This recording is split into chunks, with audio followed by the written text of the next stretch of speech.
Anda kembali di Sindo Today, pemirsa. Sedikitnya 16 pangkalan militer milik Amerika Serikat di Timur Tengah dilaporkan hancur akibat serangan Iran selama perang 40 hari sebelum gencatan senjata 7 April lalu. Ya, kerusakan sebagian besar pangkalan militer tersebut termasuk diantaranya adalah aset-aset mahal milik Amerika Serikat. This is now a once bustling American microcity in the desert. Dilansir dari media Amerika Serikat, CNN melakukan investigasi terkait serangan Iran terhadap pangkalan militer Amerika Serikat di 8 negara Timur Tengah. Dampak serangan rudal balistik milik Iran dilaporkan mengalami kerusakan berat hingga tidak lagi berfungsi.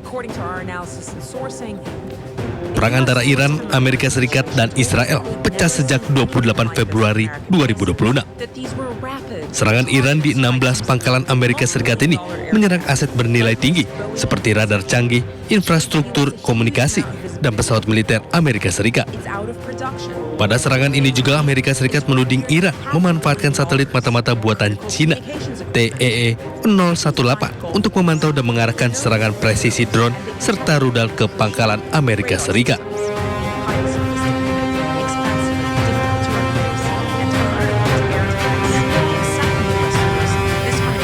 Pemirsa, media Amerika Serikat mengklaim Iran sedang mempertimbangkan dan juga mempersenjatai lumba-lumba untuk menyerang kapal perang Amerika Serikat. Namun Iran mengecam pemberitaan tersebut dan menyebutnya sebagai propaganda anti-Iran. Kamikaze dolphins.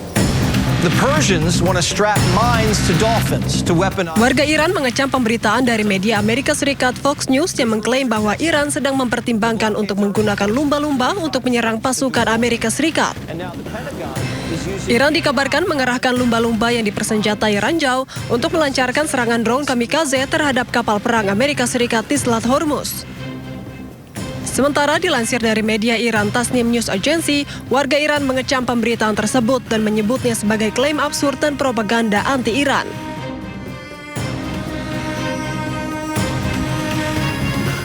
Pemirsa, pejabat pertahanan Amerika Serikat menyebut dana yang telah dihabiskan untuk perang di Iran mencapai 25 miliar dolar Amerika. Ya, namun pejabat itu tidak merinci poin-poin apa saja yang termasuk dalam perkiraan biaya yang telah digunakan tersebut. Pejabat Departemen Pertahanan Amerika Serikat mengungkap serangan Amerika Serikat di Iran sejak akhir Februari lalu telah menelan biaya hingga 25 miliar dolar Amerika atau setara sekitar 432,5 triliun rupiah. Ini merupakan pengungkapan untuk pertama kalinya dana perang di Iran oleh pejabat publik di Amerika Serikat. Jules Harsh yang sedang menjalankan tugas sebagai pengawas keuangan mengatakan kepada anggota Komite Angkatan Bersenjata DPR Amerika Serikat bahwa sebagian besar dana tersebut digunakan untuk amunisi. Namun Jules Harsh tidak merinci poin-poin apa saja yang termasuk dalam perkiraan biaya yang telah digunakan tersebut. Selain itu juga tidak diungkapkan apakah angka tersebut juga memperhitungkan biaya yang diproyeksikan untuk rekonstruksi dan perbaikan infrastruktur di pangkalan Amerika Serikat di Timur Tengah yang rusak akibat perang dengan Iran. Selain itu juga masih belum jelas metode perhitungan yang dilakukan oleh Pentagon hingga merilis angka 25 miliar dolar Amerika sebagai biaya yang telah dikeluarkan untuk perang di Iran. Hal itu mengingat pernyataan seorang sumber pada pekan lalu yang menyebut Amerika Serikat telah menghabiskan dana setidaknya 11,3 miliar dolar Amerika pada 6 hari pertama perang di Iran.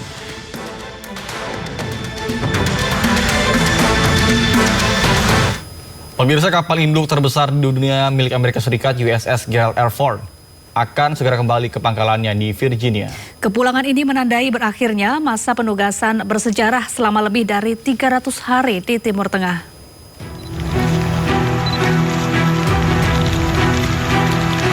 Kapal induk terbesar di dunia milik Amerika Serikat USS Gerald R. Ford akan segera kembali ke pangkalannya di Virginia, Amerika Serikat. Kepulangan ini menandai berakhirnya masa penugasan bersejarah selama lebih dari 300 hari di Timur Tengah. Kepergian USS Gerald Ford akan meninggalkan 2 kapal induk Amerika, USS George H.W. Bush dan USS Abraham Lincoln di Laut Arab. Sebelumnya, Komando Pusat Amerika Serikat menyatakan untuk pertama kalinya dalam beberapa dekade, 3 kapal induk AS beroperasi secara bersamaan di Timur Tengah. Didampingi sayap udara kapal induk mereka, ketiga kapal induk tersebut mencakup lebih dari 200 pesawat dan 15.000 pelaut dan marinir. Selain itu, USS Gerald R. Ford menjalani perbaikan setelah mengalami kerusakan akibat kebakaran di ruang cuci yang melukai beberapa pelaut karena menghirup asap.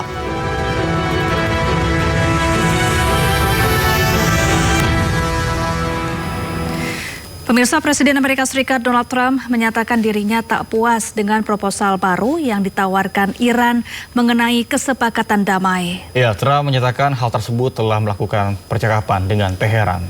So they want to make a deal, but I'm not satisfied with it. So we'll see what happens. Iran wants to make a deal because they have no military left, essentially, and they want to make a deal, but I'm not satisfied with it. We have great respect for Pakistan and Islamabad, and tremendous respect for the Prime Minister and the Field Marshal, and they're working with us. They continue to work with us, but the trip is a very long one, and we're doing everything in terms of negotiate right now. In terms of the negotiation telephonically, they've made strides, but I'm not sure if they ever get there. There's tremendous discord. They're having a tremendous problem getting along with each other in Iran. The leadership is very disjointed. It's got 2 to 3 groups, maybe 4, and it's a very disjointed leadership. And with that being said, they all want to make a deal, but they're all messed up. Menteri Luar Negeri Iran, Abbas Araghchi, mengatakan bahwa Iran tetap terbuka untuk berdialog damai dengan Amerika Serikat. Ya, namun pembicaraan diplomasi tersebut dengan syarat Amerika harus berhenti melontarkan ancaman terhadap Iran.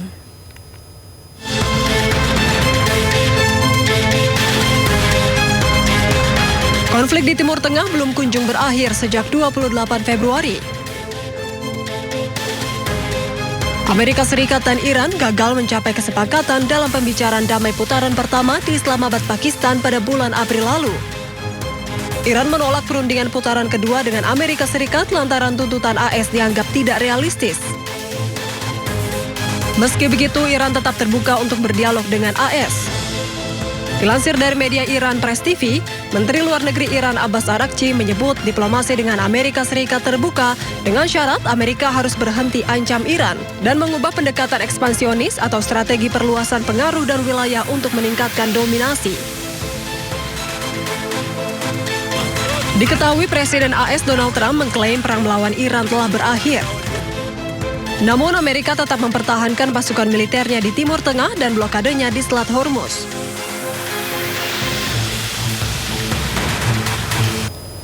Pemirsa, Presiden Amerika Serikat Donald Trump mengatakan perang melawan Iran yang dimulai sejak 3 bulan lalu telah berakhir. Namun Trump menegaskan ancaman Iran masih signifikan dan pasukan Amerika Serikat akan terus disiagakan di Timur Tengah.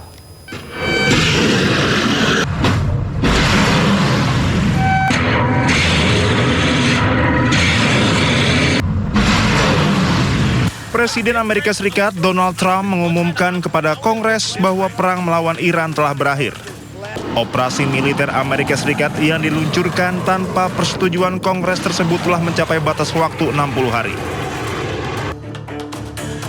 Trump menyatakan operasi militer di Iran telah dihentikan setelah gencatan senjata yang dimulai 7 April 2026. Meski menyatakan konflik berakhir, Amerika Serikat tetap mempertahankan kehadiran militer dan blokade terhadap Iran di kawasan. Blokade Amerika Serikat di Iran akan berlanjut hingga kebebasan navigasi di Selat Hormuz pulih. Trump menegaskan ancaman Iran masih signifikan dan pasukan Amerika Serikat akan terus disiagakan di Timur Tengah. Trump juga menyatakan ketidakpuasan terhadap proposal negosiasi terbaru dari Iran di tengah mandeknya pembicaraan damai meski gencatan senjata telah berlangsung selama beberapa pekan. Iran menyerahkan teks proposal tersebut kepada Pakistan selaku mediator pada Kamis malam. Trump menyalahkan kebuntuan negosiasi pada perselisihan yang luar biasa di dalam kepemimpinan Iran. Ia juga mengemukakan 2 opsi yang dihadapi Amerika Serikat, yakni membumi hanguskan Iran sepenuhnya atau mencoba membuat kesepakatan. Trump tidak mengambil opsi pertama atas dasar kemanusiaan. Perang yang dimulai Amerika Serikat dan Israel melalui serangan mendadak pada 28 Februari 2026 kini berada dalam status jeda sejak 8 April 2026. Sejauh ini baru satu putaran perundingan langsung yang digelar namun berakhir tanpa hasil.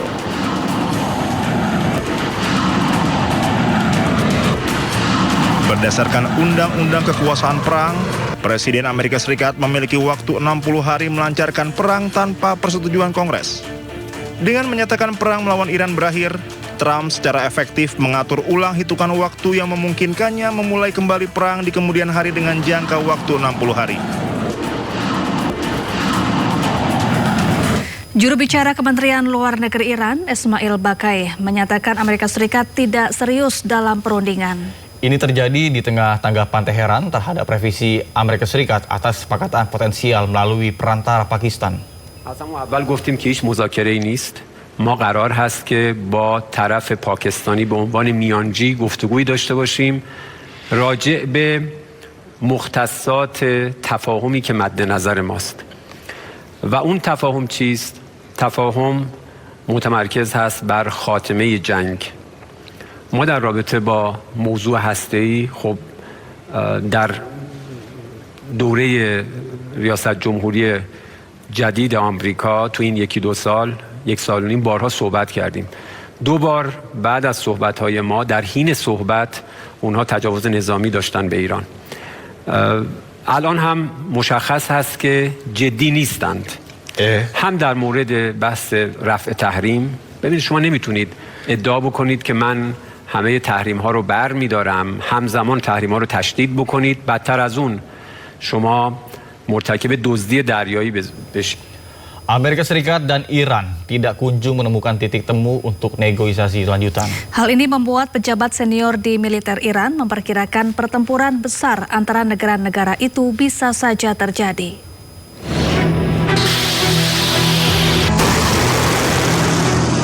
Amerika Serikat dan Iran tidak kunjung menemukan titik temu untuk negosiasi lanjutan.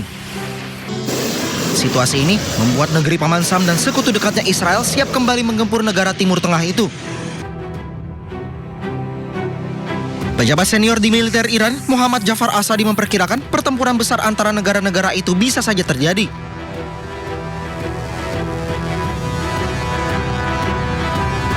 Asadi bahkan menyebut bukti sudah menunjukkan bahwa Amerika Serikat tidak berkomitmen terhadap perjanjian apapun.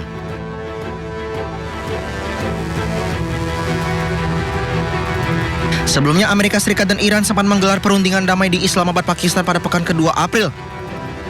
Namun negosiasi ini berakhir buntu karena Amerika Serikat ingin Iran mengakhiri program nuklir dan menyerahkan uranium yang diperkaya, tetapi Teheran menolak mentah-mentah. Ya, tidak hanya memiliki kekuatan militer, Iran juga memiliki pegunungan tinggi, lembah sempit, dan gurun pasir bercuaca ekstrim. Ya, bentangan alam itu menjadi kekuatan sekaligus perisai utama Iran dalam menghadapi serangan musuh. Tidak heran jika Iran ditakuti siapapun yang berniat untuk menyerang.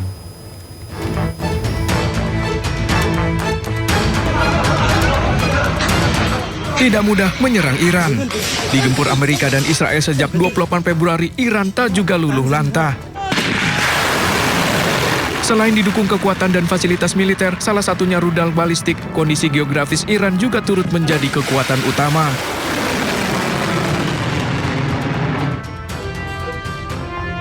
Kombinasi pegunungan tinggi, bentangan gurun, serta medan yang kompleks membuat Iran susah ditembus pasukan musuh. Secara letak geografis di barat laut dan tenggara, Iran dipagari pegunungan Zagros.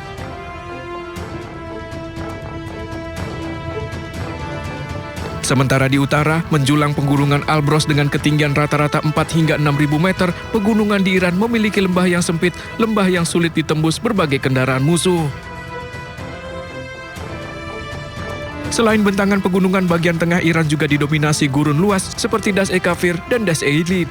Gurun luas dengan suhu ekstrim dapat menghambat pergerakan pasukan dalam jumlah besar sehingga keberadaan mereka sudah dideteksi.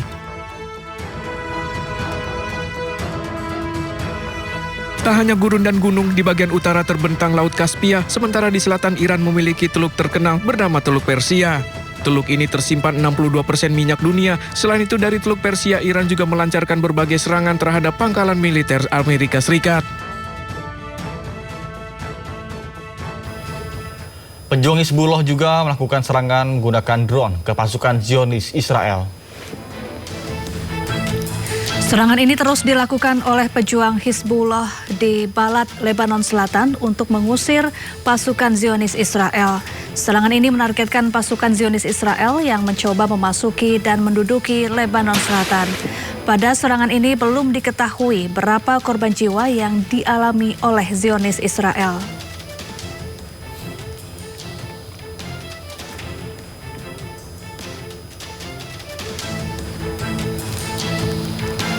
Pemirsa, aksi tak terpuji dilakukan pemukim Israel. Ya, dengan sengaja dirinya meludah di pintu katedral di Yerusalem.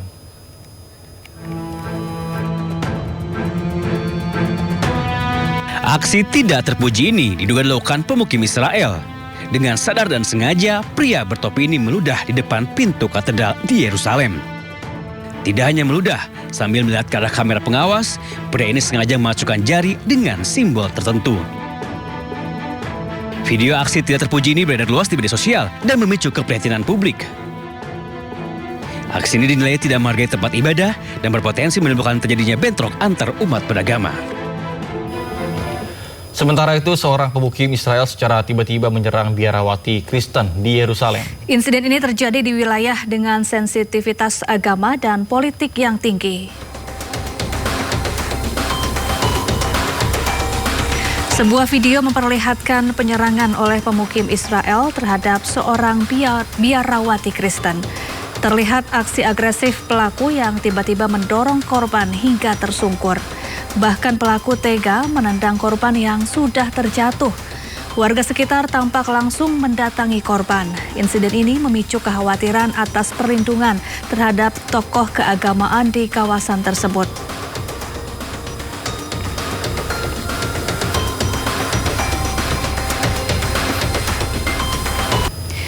Kita ke informasi lainnya, pemirsa. Krisis kemanusiaan di jalur Gaza semakin mengkhawatirkan. Ya, anak-anak menjadi kelompok yang rentan karena selain terancam serangan, tapi juga kelaparan akut. Menurut UNICEF, kondisi anak-anak Gaza saat ini dalam kondisi buruk karena menghadapi kombinasi mematikan antara kekurangan gizi, penyakit, dan kurangnya akses terhadap akses bersih. Lembaga Pangan Dunia atau WFP juga memperingatkan potensi kelaparan massal yang semakin nyata. Menyebut sebagian besar warga kini hidup dalam kondisi kekurangan bahan pangan ekstrim.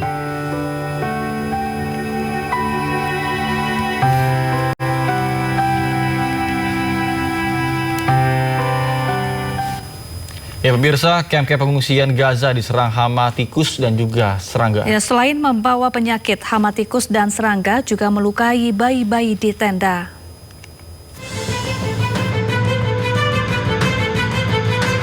Situasi di kamp-kamp pengungsian Gaza semakin mengerikan. Hama tikus dan serangga menyerang tenda-tenda mereka. Tidak hanya merusak dan memakan makanan warga, tikus serta serangga juga melukai anak-anak dan bayi. Seorang bayi berusia 28 hari dilaporkan mengalami luka di wajah akibat gigitan tikus saat tidur di tenda. Sementara seorang ibu terpaksa harus menaruh bayinya yang baru lahir di kotak kardus untuk melindunginya dari gigitan tikus. Orang tua bayi berharap anaknya bisa tidur di tempat yang lebih layak, lebih hangat, dan selimut yang bersih. Ledakan populasi tikus dan serangga diduga akibat hancurnya infrastruktur sanitasi, penumpukan sampah yang tidak terangkut, dan kondisi tenda yang tidak layak.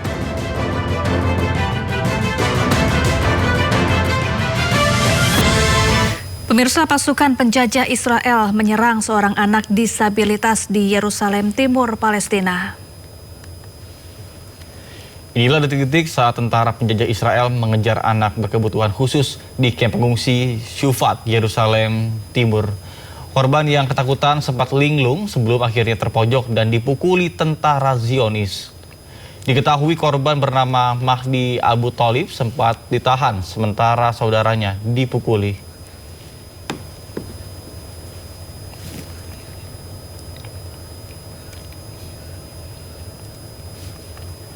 Ya pemirsa, aksi unjuk rasa Hari Buruh di Milan, Italia di menit-menit akhir berubah menjadi pawai solidaritas untuk Gaza. Para pengunjuk rasa mengibarkan spanduk yang menyerukan penghentian genosida dan menuntut penggulingan pemerintahan Perdana Menteri Giorgia Meloni. Aksi unjuk rasa di kota Milan, Italia diikuti oleh sejumlah serikat pekerja, kelompok buruh, dan gerakan pro-Palestina. Protes serupa juga menjadi di kota-kota besar Italia termasuk Roma, Napoli, dan Turin. Peristiwa ini terjadi setelah pasukan Israel membajak 22 kapal Global Sumut Flotilla di perairan internasional atau sekitar 965 km dari Gaza. Penyelenggara Armada Global Sumut Flotilla mengklaim 211 aktivis telah diculik. Pencegatan tersebut telah menuai kritik dari beberapa negara.